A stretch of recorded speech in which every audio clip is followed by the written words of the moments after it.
Hi, I'm Jade. What we're talking about today is auxiliary verbs. And you don't have to be scared of that word, auxiliary, because it's a grammar word. Basically what they are is they're helper verbs. They are not the most important verb in the sentence, but they're important so we know what tense it is.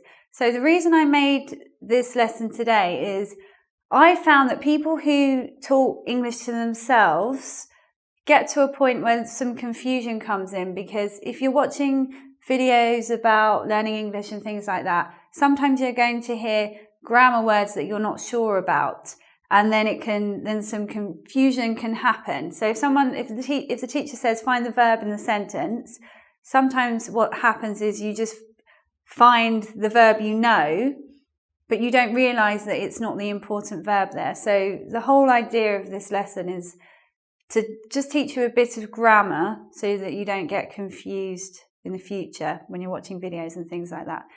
So they're helper verbs. They're not the most important verb in a sentence. There can be more than one of them in a sentence, and even still not being the main verb. It's important because it will help you to recognize the tense, the different tenses of English. Maybe you don't use all the tenses actively, but it's still good to be able to recognize them. And also, the most important thing about auxiliary verbs is that it's not helpful for you to directly translate these words, because you'll just get a really confusing meaning. And sometimes that's a mistake people make. So what we're going to do is go through the different auxiliary verbs in English and look at the different ways that we use them. So the first one you might not think of as being a helping verb, but it's a good example of what I mean when you see the verb and then you try to translate it and it doesn't really give you a good meaning. It doesn't really explain what it means well. So the best example of that is be in the present and past simple. She is my boss. What does be mean? What does be mean? I don't know. I was personally confused about that, even though I didn't need to learn English. And what it's doing is being a linking verb. In grammar terms, all it's doing is joining subject to object. It doesn't carry its own meaning, you could say. So in that sense, the verb isn't that important here. It's the subject and the object that are important. Anyway, the next examples, they start to get a little bit more complicated, but not too bad.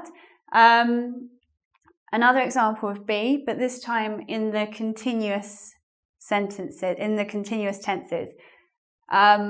He is sleeping.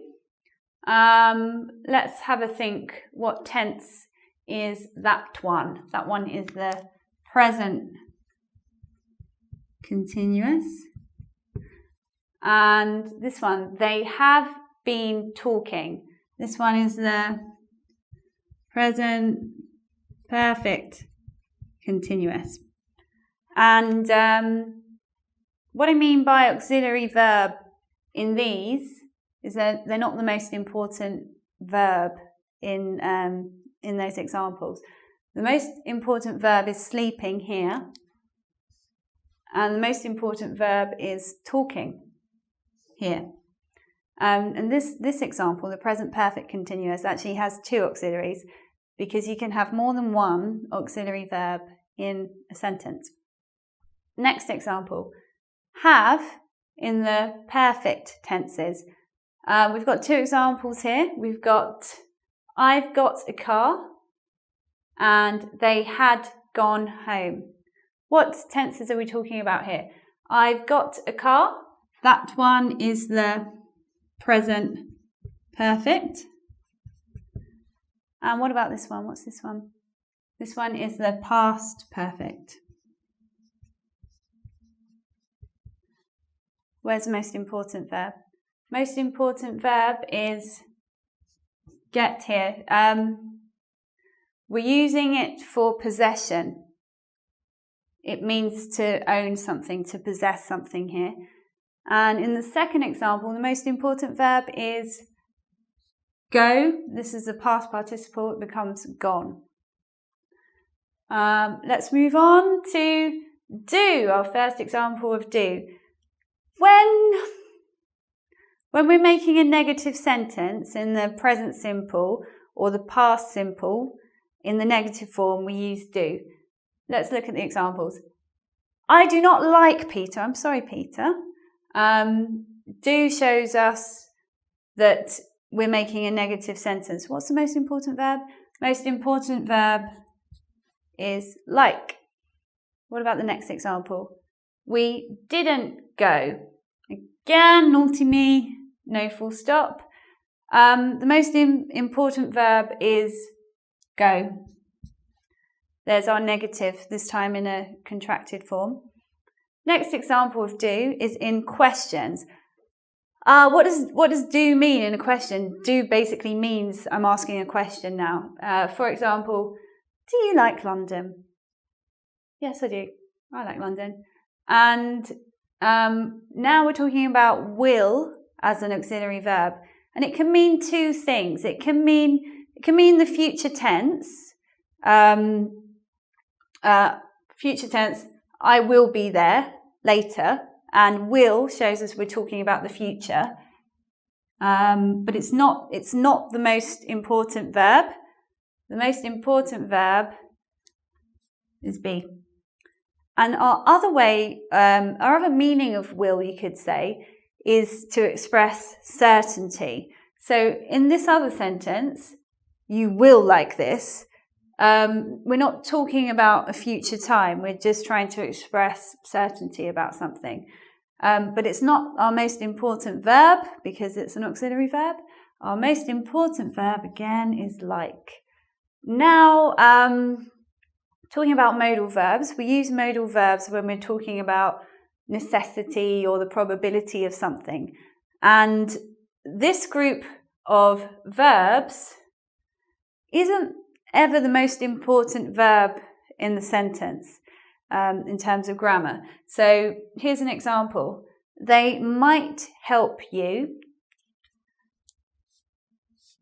Our most important verb is help. We have other modal verbs as well, but might, may, should, must, other modal verbs. And the last auxiliary verb we're going to talk about is would.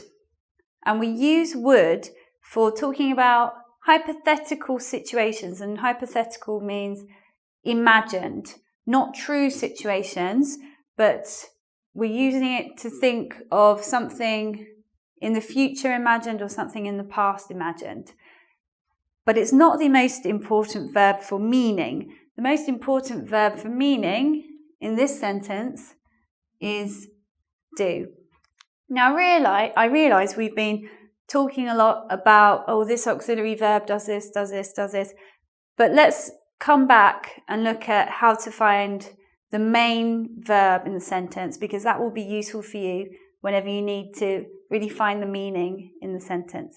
Let's have a look at my tips for finding the main verb in the sentence, because it's sometimes really needed to find the main verb so you can understand the full meaning of the sentence. And just knowing what auxiliaries are, they can help you find the main verb. So we'll look at the tips, and that should help you not have really bad grammar confusion, hopefully, in the future. So tip number 1, we can find the main verb after is, was, or were in the present or past continuous. So we've got some examples here. I was eating pizza. That's the past continuous. And they were singing. That's also the past continuous. And the main verb is coming after was and after were. Next example, tip number 2.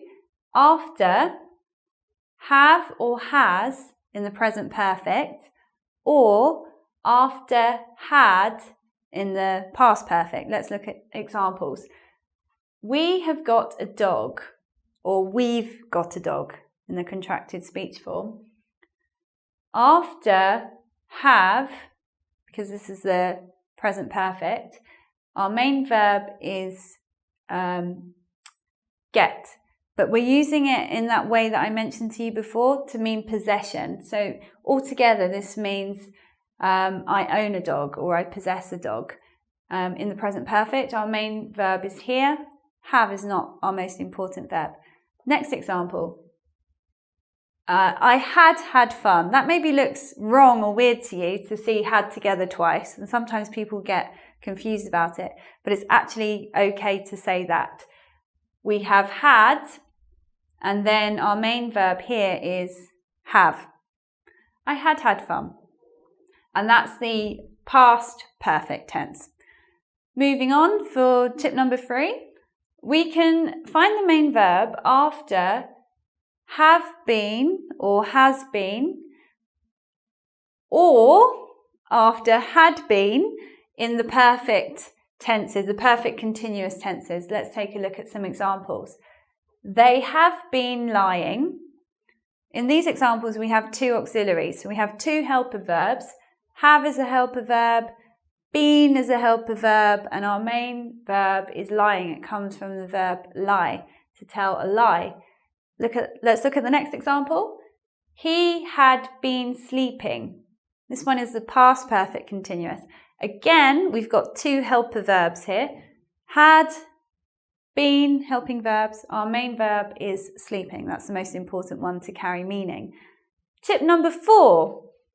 After the modal verb, or after the modal verb followed by other auxiliaries. And I didn't write you an example there. So let me give you one.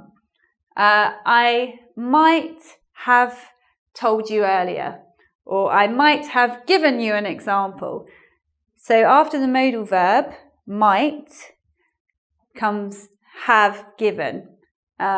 I might have given. We have one auxiliary verb there, have. I might have given you an example on the board. And our last example, this is probably an easier way if you can remember this one. After been. After been is the main verb. I have been thinking. So these tips are all useful to find the main verb. This is a general grammar lesson to mainly just stop that confusion that happens sometimes when you know little bits of grammar but it's not all together up there in your head. Knowing and finding the main verb is really useful a lot. Can save you confusion, and when you're doing exercises and things like that, it's really helpful. So we're finished for the lesson, but if you want to do a quiz, you can find the quiz on the engVid website. You can answer questions about this. And what I'd also like you to do is subscribe to this channel. This is my personal channel here on engVid, if you like my lessons, because I make all kinds of other lessons about learning English, which I really want you to watch if you like watching me. And I am finished now, but I want you to come back soon for more English with me. And until then, bye-bye.